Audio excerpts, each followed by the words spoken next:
Tota pulcra es Maria, et macula originalis non est in te. Toda sois formosa, ó Maria, e a mácula original não há em ti. Estas palavras tão antigas na liturgia da igreja, que o padre acabou de entoar no Graduale, mostram o louvor que sai do nosso coração diante da Santíssima Virgem Maria, a quem nós honramos pelos seus privilégios, sobretudo o privilégio de ser a Mãe de Deus. Hoje nós celebramos a festa da Imaculada Conceição. Nós observamos em primeiro lugar o dogma, a verdade, que foi promulgado pelo Beato Pio IX em 1854, pela bula Ineffabilis Deus, que mostrava a fé da igreja desde o início. Esse é o dogma. Maria Santíssima, desde o primeiro instante de sua existência, ela não teve mancha alguma, e o pecado original não há nela, não teve o pecado original, foi isenta do pecado original por um privilégio especial, em vista já dos sofrimentos e dos merecimentos de seu filho. O Pai antecipa esses merecimentos em Maria. Essa é a primeira verdade que nós temos que crer, né? Um dogma de fé.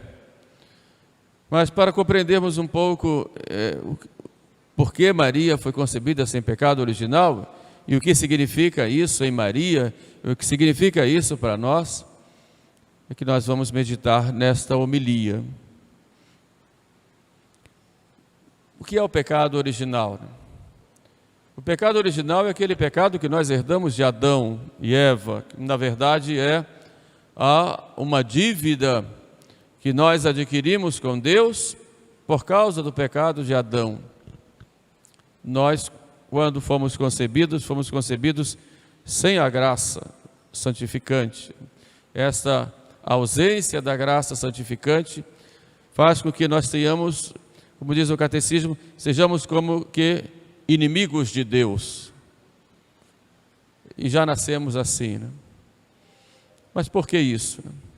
Quando Deus criou Adão e Eva, criou os nossos primeiros pais, os criou em estado de graça e inocência. Eles tinham vários dons, tinham os dons naturais, como seres humanos, numa perfeita ordem. Corpo, alma, né? Corpo sujeito à alma sujeita a Deus. Havia uma perfeita ordem neles. Não havia a concupiscência, esse desregramento que nós temos fruto do pecado deles, pecado original.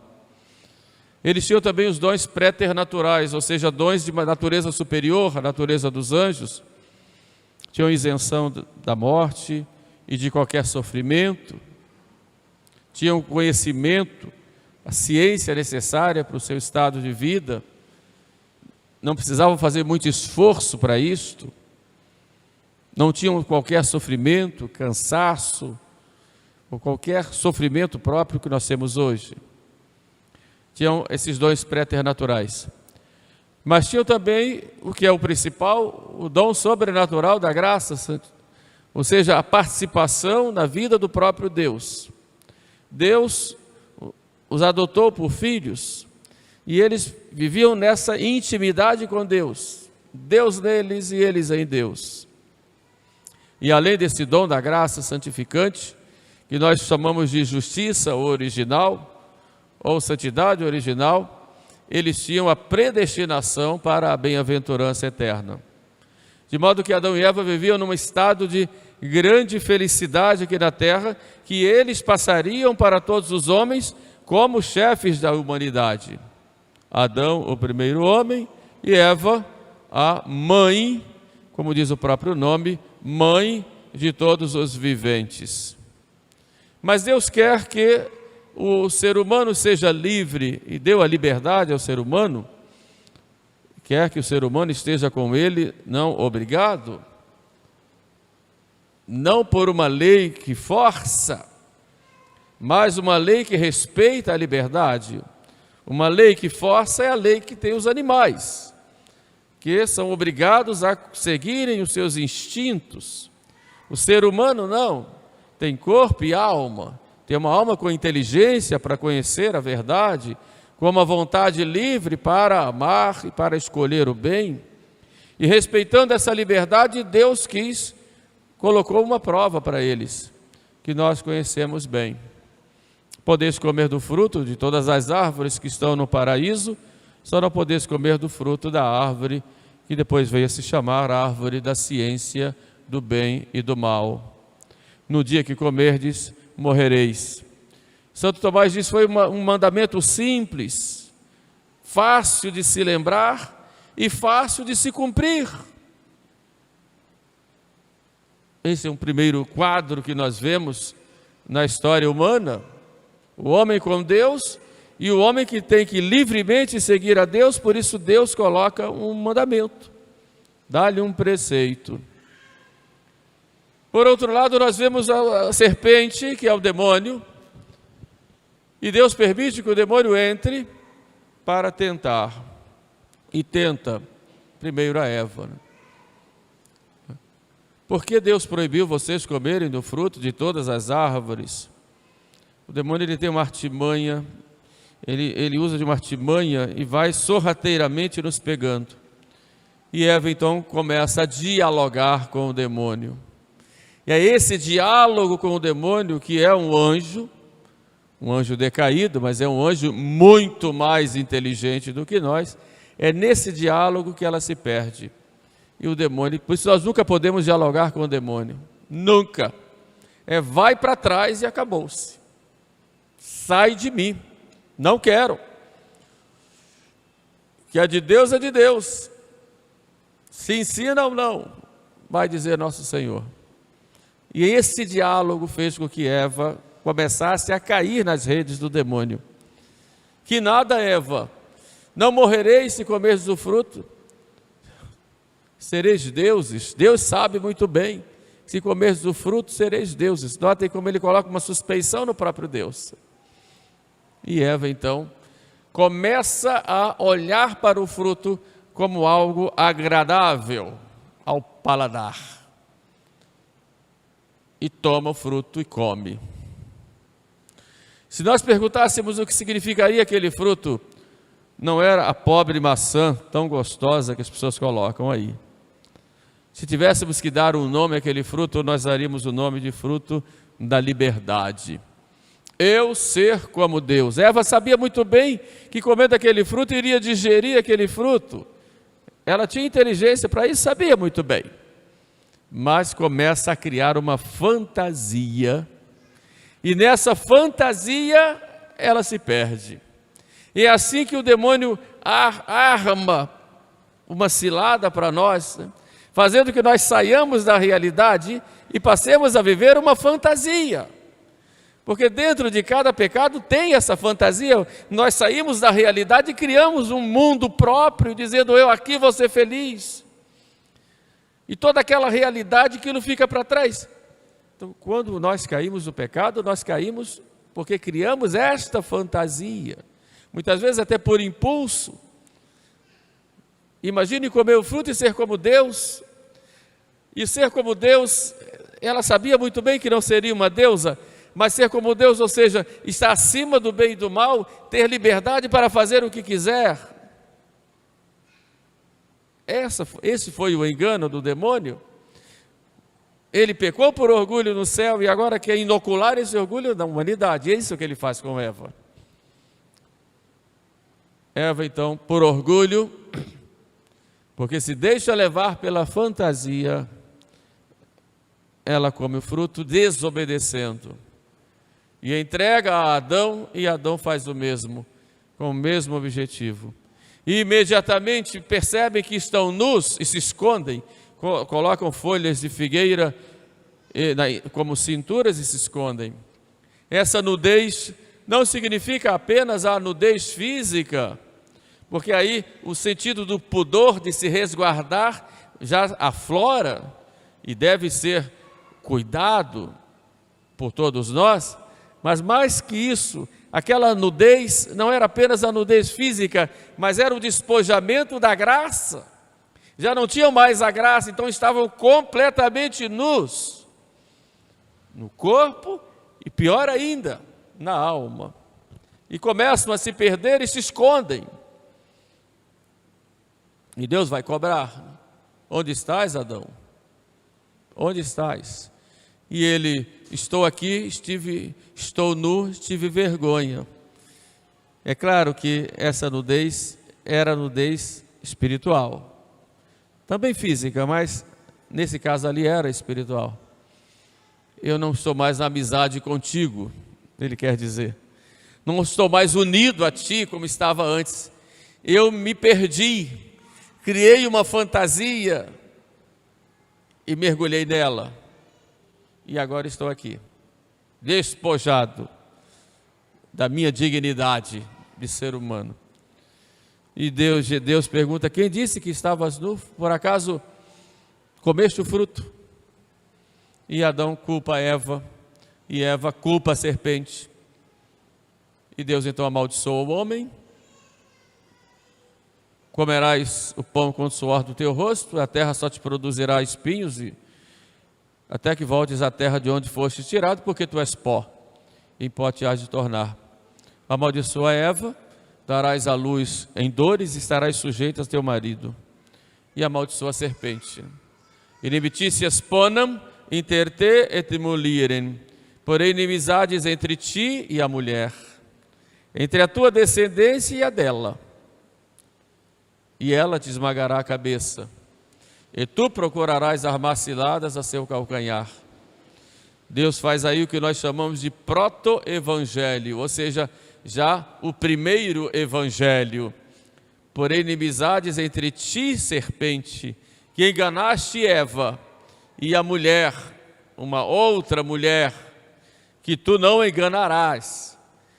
Entre ti, demônio, entre teus filhos, teus descendentes e os descendentes dela, porque ela terá um descendente que esmagará a cabeça. E ela esmagará através desse descendente. E tu procurarás armar ciladas ao seu calcanhar. Aí nós vemos um quadro que há um anjo mau, uma mulher e um fruto. Depois há uma maldição ao homem, à mulher, e a esse anjo mau, a serpente, e aos filhos da serpente, seus seguidores. Deus vai deixando toda a humanidade cair no abismo, cada vez afundando mais. Mas essa promessa de que virá essa mulher, né? Nós já vamos ver lá em Isaías, será uma virgem conceberá e dará à luz um filho, será chamado Emanuel, Deus conosco. E na plenitude dos tempos, Deus repete aquele quadro, agora um quadro bendito. Vem o anjo e tem uma mulher. Ave cheia de graça, alegra-te cheia de graça. Esse cheia de graça tem um sentido muito puro, né? No original grego, escrito por São Lucas, significa estás especialmente cheia da graça de Deus, da comunhão, na intimidade com Deus, cheia de graça. O Senhor é contigo. E ali Maria, ouvindo aquela saudação, não faz a fantasia que Eva fez. Maria é realista. Um pouco perturbado o que significava aquela saudação, Maria é realista. Se nós somos realistas, nós não pecamos. Não escolhemos o pecado, pelo menos. De onde se fará isso quando ela sabe que vai dar à luz um filho? Se eu sou virgem, fiz um voto, tenho uma promessa, não conheço o homem e não quero conhecer. E o anjo disse, fique tranquila, Espírito Santo virá sobre ti. E por que Maria fez aquele voto se todas as moças de Israel queriam ser mães?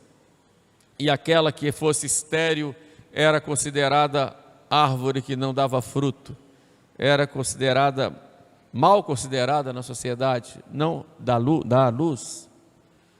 E por que Maria escolhe livremente ser virgem e não ter filhos? Porque ela não se achava digna de dela nascer o Messias, enquanto as outras todas queriam que de sua descendência nascesse o Messias. Maria vai no movimento contrário pela sua humildade e pela sua consciência de indignidade. E é por isso que nós vamos ver Maria lá falando com Isabel.